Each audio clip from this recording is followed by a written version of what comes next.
ঈদের আনন্দে শিশুদের জন্য আরো রঙিন করে তুলতে টাঙ্গাইলের কালিহাতী উপজেলার বল্লায় আয়োজন করা হয়েছে এক ব্যতিক্রমী উদ্যোগ ঈদ আনন্দ বৃত্তি। ঈদ সালামি এবার শুধুই উপহার নয়, পরিণত হয়েছে শিশুদের মেধার পুরস্কারে। আজ শুক্রবার 6ই জুন সকাল 9টায় উপজেলার বল্লা পূর্বপাড়া আদি জামে মসজিদ প্রাঙ্গণে অনুষ্ঠিত হয় এই বৃত্তি পরীক্ষা। এতে অংশ নেয় প্রথম থেকে পঞ্চম শ্রেণীর প্রায় 150 জন শিক্ষার্থী।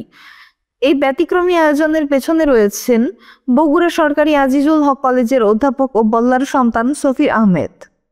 তিনি 2000 সাল থেকে সম্পূর্ণ ব্যক্তিগত উদ্যোগে ও নিজ অর্থায়নে এই বৃত্তি কার্যক্রম পরিচালনা করে আসছেন। মাত্র 5 জন শিক্ষার্থী নিয়ে শুরু হওয়া এই আয়োজন এখন পুরো এলাকায় বেশ জনপ্রিয়।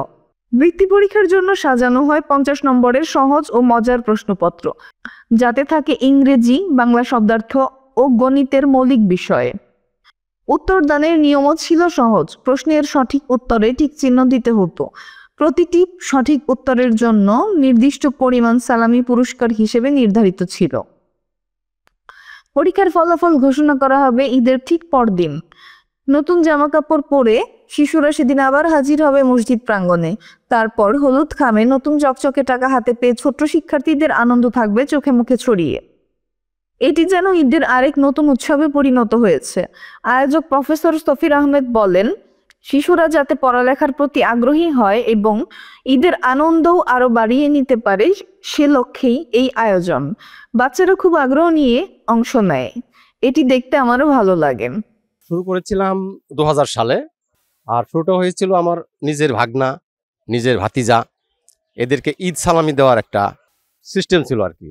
যে ওদেরকে বলেছিলাম যে ঠিক আছে তোমরা ঈদ সালামি নিবে, কিন্তু কে কি পরিমাণ ঈদ সালামি নিবে এটা হবে কে কি পরিমাণ নাম্বার পাও। আমি একটা পরীক্ষা নিব, সেই নাম্বার অনুযায়ী তোমাদের আমি টাকা দিব। এটা মজা করে যা শুরু করেছিলাম 2000 সালে। এরপর থেকে এটা আমার ভাগ্নে এবং ভাতিজা ভাতিজি এদের যে ফ্রেন্ডস যারা ক্লাসমেট সহকর্মীরা ছিল তারা বললো যে তাহলে আমরাও পরীক্ষা দেই। এভাবেই তখন থেকেই শুরু। প্রত্যাশা খুব বেশি না। এই যে মহল্লায় আসি, ঈদ করতে আসি, ওদের নিয়ে এই যে এই আজকে পরীক্ষা নিচ্ছি, এটা একটা আনন্দ লাগছে আমার। আবার ঈদের পরের দিন আমি প্রোগ্রাম করে ওদেরকে এই বৃত্তিটা হাতে তুলে দেবো, সেদিন একটা আনন্দ লাগছে।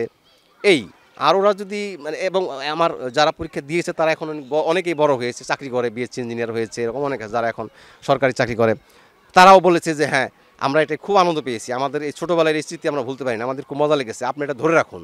তো এই যে সবার ভালো লাগা এটুকুই, তেমন মানে খুব বড় ধরনের কোনো উচ্চাকাঙ্ক্ষা এটা বড় কিছু হয়ে যাবে এই ধরনের চিন্তা ভাবনা আমার নেই। এই উদ্যোগকে ঘিরে এলাকায় তৈরি হয়েছে বিশেষ উদ্দীপনা। অভিভাবকরাও জানিয়েছেন এমন আয়োজন শিশুদের শেখার প্রতি আগ্রহ বাড়ায় এবং ঈদের দিনটিকেও আরো অর্থবহ করে তোলে। আমার ছোট ছেলে, ওর নাম হচ্ছে ইতিহাদ ইসলাম, ক্লাস 2তে পড়ে, সে পরীক্ষা দিচ্ছে।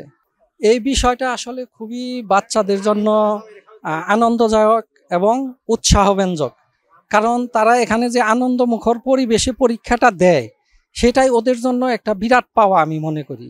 কারণ এখানে সে আসলে কতটুকু ভালো করলো পরীক্ষায় এটা আমার কাছে মনে হয় অত বড় বিষয় না, বাট ওরা যে পরীক্ষায় অংশগ্রহণ করে একটা কম্পিটিটিভ পরীক্ষার মাধ্যমে ওরা যে পুরস্কারটা পায় এবং সেটা নিয়ে ওদের ভিতরে যে আনন্দটা আমি দেখছি সেটা আমাকে আসলে মানে ব্যাপকভাবে মোহিত করছে। এবং সফির ভাইয়ের যে উদ্যোগ, একজন শিক্ষিত মানুষ হিসেবে সেই উদ্যোগটা নিয়েছে, সেই উদ্যোগটা খুবই ভালো একটা উদ্যোগ বলে আমি মনে করি। এই মহৎ উদ্যোগে সফির আহমেদকে সহযোগিতা করেন এলাকার বিভিন্ন স্কুলের শিক্ষক, কলেজ পড়ুয়া শিক্ষার্থী এবং স্থানীয় তরুণ তরুণীরা।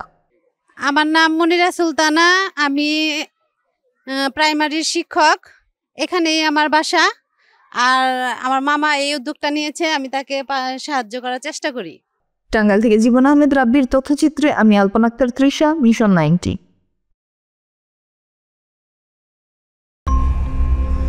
মিশন 90 সংবাদের পিছনে নয়, ভিতরে ছুটি।